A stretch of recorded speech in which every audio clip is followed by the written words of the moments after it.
Hello guys, कैसे हैं आप सब। उम्मीद है अच्छे होंगे। तो अपनी टेस्ट सीरीज कर रहे हैं, तो आज अपनी नेक्स्ट क्लास है। तो जिन बच्चों ने पीछे क्लास नहीं लगाई तो वो चैनल पे विजिट करके पीछे क्लास ज़रूर ज़रूर लगा लें।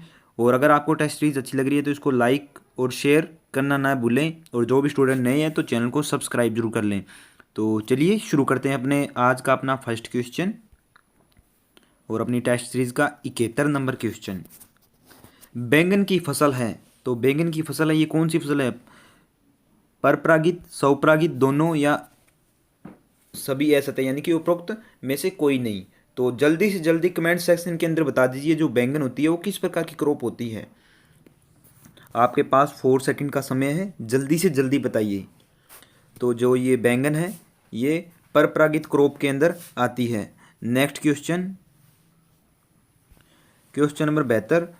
पौध क्यारियों की सामान्यतः चौड़ाई रखी जाती है, यानी कि अपने पौध क्यारियाँ लगाते हैं, नर्सरी लगाते हैं, तो उसकी चौड़ाई कितनी होती है या कितनी रखनी चाहिए हमको। 3 से 4 मीटर, 1 से 1.5 मीटर, सी 6 से 8 मीटर, डी 10 से 12 मीटर।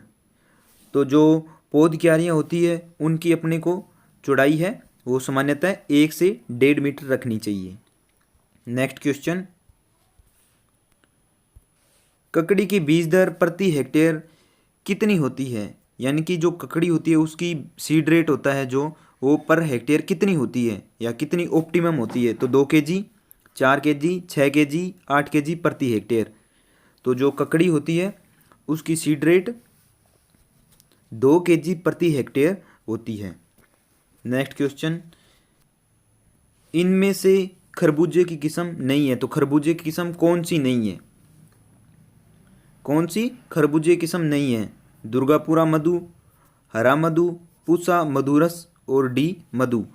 तो जो ये डी है ना मधु, ये खरबूजे की वैरायटी नहीं है। अन्य दुर्गापुरा मधु और हरा मधु और पूसा मधुरस, ये तीनों के तीनों खरबूजे की वैरायटी है, यानी कि किस्म है। Next question, question number 75।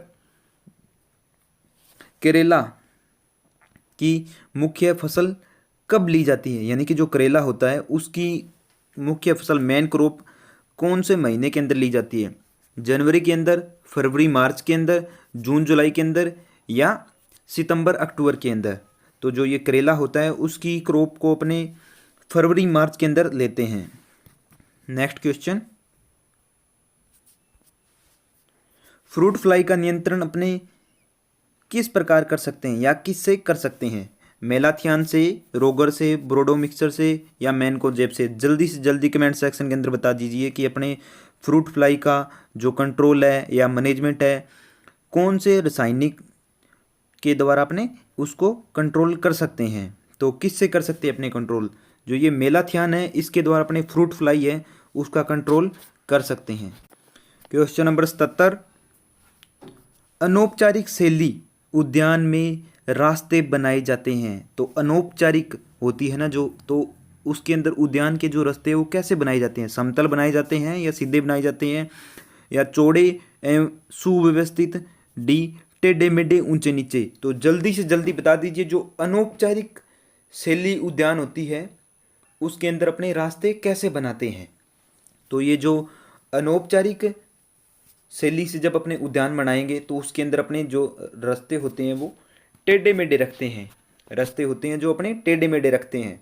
अनौपचारिक यानी कि उसमें कोई औपचारिकता का कोई भाव नहीं है, तो उसमें टेढ़े मेढ़े या बिखरावट आती है उसके अंदर। उसका मतलब होता है अनौपचारिक का मतलब होता है कि उसमें औपचारिकता नहीं है। नेक्स्ट क्वेश्चन, चेती गुलाब का प्रवर्धन किस विधि से किया जाता है। तो चेती गुलाब है उसका प्रवर्धन किस से किया जाता है। कलम से, कलिकाइन से, गुट्टी से, बीज से। तो किस से किया जाता है। तो औपचारिक जो विधि है ये चेती गुलाब की जो प्रवर्धन विधि है वो कलम है। तो कलम से इसका प्रोपगेशन किया जाता है चेती गुलाब का। नेक्स्ट क्वेश्चन, भारत में सर्वाधिक निर्यात किए जाने वाली औषधीय फसल कौन सी है। तो तुलसी है, गिलोय है, इसबगोल है, सफ़ेद मूसली है। तो कौन सी है जिसका सबसे ज़्यादा निर्यात किया जाता है भारत के अंदर। तो भारत के अंदर सबसे ज़्यादा निर्यात किया जाता है इसबगोल का। इसबगोल का निर्यात किया जाता है। नेक्स्ट क्वेश्चन, आम में फूल आने का समय होता है तो आम के अंदर फूल कौन से मंथ के अंदर आते हैं? तो जल्दी से जल्दी बता दीजिए। फरवरी मार्च के अंदर, जनवरी फरवरी के अंदर, अप्रैल मई के अंदर या दिसंबर जनवरी के अंदर? तो मार्च के जो ये आम है तो उसके अंदर फल कब आते हैं, कौन से महीने के अंदर आते हैं? तो जो फरवरी मार्च है इसके अंदर आम के अंदर फूल आने लग जाते हैं और जिससे फल बन जाते हैं फिर। नेक्स्ट क्वेश्चन, संकर नस्लों में सर्वाधिक कौन सी गाय दूध देती है? तो कौन सी गाय है संकर नस्लों के अंदर जो सर्वाधिक दूध देती है? फिजरवेल, करण स्विस, करण फ्रीज, सुनंदनी सॉरी। तो कौन सी जो है संकर नस्लों के अंदर गाय जो सबसे ज़्यादा दूध देती है? तो ये जो फ्रीजवेल है ये सबसे ज़्यादा दूध देती है। नेक्स्ट क्वेश्चन, ब्राज़ील में गिर नस्ल को किस नाम से जाना जाता है? तो ब्राज़ील के अंदर गिर नस्ल को किस नाम से जाना जाता है? देवनी, निमारी, डोंगी, बहामान। तो ब्राज़ील के अंदर गिर नस्ल को बहामान के नाम से जाना जाता है। किस नाम से? बहामान के नाम से जाना जाता है। बहुत इंपॉर्टेंट क्वेश्चन है। गिर नस्ल को ब्राज़ील के अंदर बहामान नाम से जाना जाता है। नेक्स्ट क्वेश्चन, क्वेश्चन नंबर 83, किस भैंस के सींग गर्दन के दोनों ओर नीचे लटक कर अंतिम सिरे पर मुड़े होते हैं? तो कौन सी नस्ल है भैंस की जिसका ये लक्षण है? तो जफराबादी, बदावरी, मुर्रा, नागपुरी। तो कौन सी नस्ल है जो ऐसी होती है? तो जो जफराबादी होती है उस नस्ल के जो सींग होते हैं वो गर्दन की दोनों तरफ लटकते रहते हैं और नीचे से जाके मुड़ाव खा जाते हैं। नेक्स्ट क्वेश्चन, तिराई किसकी नस्ल है? तिराई है जो ये किसकी नस्ल है? गाय की है, भैंस की है, भेड़ की है, बकरी की है? जल्दी से जल्दी बता दीजिए तिराई किसकी नस्ल है। तो ये जो तिराई नस्ल है ये एक भैंस की नस्ल है। तिराई नस्ल है जो ये किसकी नस्ल है? भैंस की नस्ल है। नेक्स्ट क्वेश्चन, अगर आपको टेस्ट सीरीज अच्छी लग रही है तो आप ज़्यादा से ज़्यादा लाइक करें और ज़्यादा से ज़्यादा कमेंट करें और शेयर करना ना भूलें। नेक्स्ट क्वेश्चन, सर्वाधिक ऊन वाली देसी भेड़ की नस्ल है। तो सर्वाधिक ऊन कौन सी देसी भेड़ की नस्ल देती है? भादरवाह, मांड्या, नेल्लोर, मेरिनो। जल्दी से जल्दी बता दीजिए कौन सी देसी नस्ल है जो सबसे ज़्यादा ऊन देती है भेड़ की? तो कौन सी नस्ल है जो ये भादरवाह नस्ल है भेड़ की, देसी नस्ल है, ये सर्वाधिक ऊन उत्पादन देती है। नेक्स्ट क्वेश्चन, भारत में सर्रा रोग को कहते हैं। तो भारत के अंदर सर्रा जो रोग होता है उसको क्या बोलते हैं? सर्रा रोग, सड़ा रोग, तीव्र वर्षा रोग, गलतिया रोग। तो किस नाम से जाना जाता है भारत के अंदर ये सर्रा रोग? किस नाम से जाना जाता है? तो भारत के अंदर ये सर्रा रोग होता है ये सड़ा रोग के नाम से जाना जाता है। तो किसके अंदर होता है ये आपका होमवर्क का कमेंट सेक्शन के अंदर बता दीजिए और उसके आगे HW लिख देना जिससे मैं समझ जाऊंगा किस बच्चे ने राइट आंसर दिया है। नेक्स्ट क्वेश्चन, क्वेश्चन नंबर 87, पशु गुणांकन पत्र में कुल कितने अंक होते हैं? तो जो पशु गुणांकन पत्र होता है उसके अंदर कुल कितने अंक होते हैं? 50 अंक, 75 अंक, 100 अंक, 150 अंक? जल्दी से जल्दी बता दीजिए कितने अंक होते हैं। तो पशु गुणांकन अंक में पत्र में 100 अंक होते हैं, 100 अंक। नेक्स्ट क्वेश्चन, विश्व में ऊंट की सबसे सुंदर नस्ल कौन सी है? विश्व के अंदर ऊंट में सबसे सुंदर नस्ल कौन सी है? जैसलमेरी, बीकानेरी, निमाड़ी, मेवाड़ी?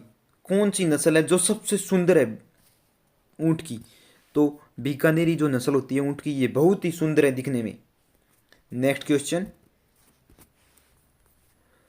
अंगोरा बकरी की नस्ल जिसका उद्गम स्थान है। तो अंगोरा एक बकरी की नस्ल है, उसका उद्गम स्थान कौन सा है? अंगोरा बकरी की एक नस्ल है जिसका उद्गम स्थान कौन सा है? जापान है, भारत है, अफ्रीका है या मध्य चीन है? जल्दी से जल्दी बता दीजिए कमेंट सेक्शन के अंदर। इसका राइट से राइट आंसर होना चाहिए, कोई किसी का भी गलत ना हो। बहुत ही सिंपल और बहुत ही इंपॉर्टेंट क्वेश्चन है ये। तो ये जो अंगोरा बकरी की नस्ल है ये इसका उद्गम स्थान है मध्य चीन है। बकरी के बच्चों को कहते हैं, तो बकरी के जो बच्चे होते हैं उनको क्या कहते हैं? बकरी के बच्चों को क्या कहते हैं? किड कहते हैं, लेम कहते हैं, रेम कहते हैं, किटिन कहते हैं। तो जो बकरी के बच्चे होते हैं उनको बोलते हैं किड, किड बोलते हैं बकरी के बच्चों को। क्या बोलते हैं? किड। नेक्स्ट क्वेश्चन, तसरी नुमा सिर गाय की किस नस्ल का होता है? तसरी नुमा सिर होगा किसी गाय का, तो कौन सी नस्ल है? देवनी नस्ल है, जर्सी नस्ल है, कोकरेज नस्ल है, होलिस्टीन फ्रीजियन यानी कि एचएफ नस्ल है। तो कौन सी नस्ल है जिसका सिर है वो तसरी नुमा होता है? तो ये जर्सी नस्ल होती है, उसका जो सर होता है वो तसरी नुमा होता है, याद रखें, तसरी नुमा। नेक्स्ट क्वेश्चन, निम्न में से जीवाणुरोधक नहीं है, तो जीवाणुरोधक क्या नहीं है निम्न में से? Potassium permanganate, phenyl, magnesium sulphate, Lysol. तो कौन सा है जो जीवाणुरोधक नहीं है निम्न में से? तो ये जो मैग्नीशियम सल्फेट होता है ये जीवाणुरोधक नहीं है। अन्य पोटेशियम, फिनाइल और लाइसोल है ना, ये एकदम जीवाणुरोधक है। नेक्स्ट क्वेश्चन, खुरपका मुहर पका जो का प्रकोप होता है, खुरपका मुहर पका रोग जो होता है उसका प्रकोप कब होता है? सर्दी में होता है, गर्मी में होता है, वर्षा में होता है या बसंत के अंदर होता है? जल्दी से जल्दी बता दीजिए कब होता है खुरपका मुहर रोग का प्रकोप। तो ये जो खुरपका मुहर पका रोग होता है उसका है ना प्रकोप होता है वो बसंत ऋतु के अंदर सबसे ज़्यादा होता है, तो उस टाइम ध्यान रखें। नेक्स्ट क्वेश्चन, मुर्गी चेचक रोग का वायरस है, मुर्गी चेचक रोग है तो कौन से वायरस के कारण फैलता है?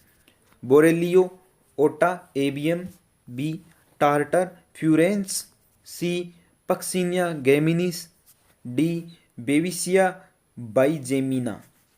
तो कौन सा वायरस है जिसके कारण मुर्गी के अंदर चेचक रोग फैलता है? ये जो ए है ना, बोरेलियोटा एबियम, बोरेलियोटा एबियम, क्या बोरेलियोटा एबियम, तो उसके कारण मुर्गी के अंदर चेचक रोग फैलता है, याद रखें, उसके कारण चेचक रोग फैलता है। नेक्स्ट क्वेश्चन, क्रीम का घनत्व होता है, तो क्रीम का घनत्व कितना होता है? मैंने बहुत बार आपको क्लास के अंदर बताया क्रीम का औपेक्षिक घनत्व कितना होता है। ये आपका एकदम राइट होना चाहिए आंसर। जल्दी से जल्दी कमेंट सेक्शन के अंदर बता दीजिए, जल्दी से जल्दी बता दीजिए कितना होता है क्रीम का औपेक्षिक घनत्व। 0.93, 1.04 से 1.08, सी 1.028, डी 1.030। तो ओपेक्सिक घनत्व होता है जो क्रीम का वो कितना होता है? तो ओपेक्सिक घनत्व होता है जो क्रीम का वो होता है 0.93 यानी कि 0.93। Next question,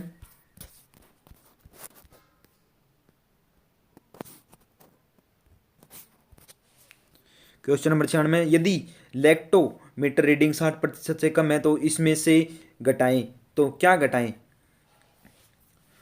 +0.1, -0.1, +0.2, -0.2। तो क्या घटाएंगे? तो कौन सा अंक है जो इसके अंदर अपने घटाएंगे? ये अगर लैक्टोमीटर की रीडिंग है वो 60% है तो निम्न में से कितना घटाया जाएगा उसके अंदर? तो ये जो होता है ना -0.1 ये अपने घटा देंगे लैक्टोमीटर की अगर रीडिंग 60% से कम है तो। नेक्स्ट क्वेश्चन, गोपाल परियोजना में गोपालकों के प्रशिक्षण की योग्यता है, तो कितनी योग्यता है? 10वीं, 12वीं, ग्रेजुएट या मिडिल? तो कितनी है? गोपाल परियोजना के अंदर गोपालकों के प्रशिक्षण की जो योग्यता है वो कितनी है? तो 10वीं है, 10वीं है।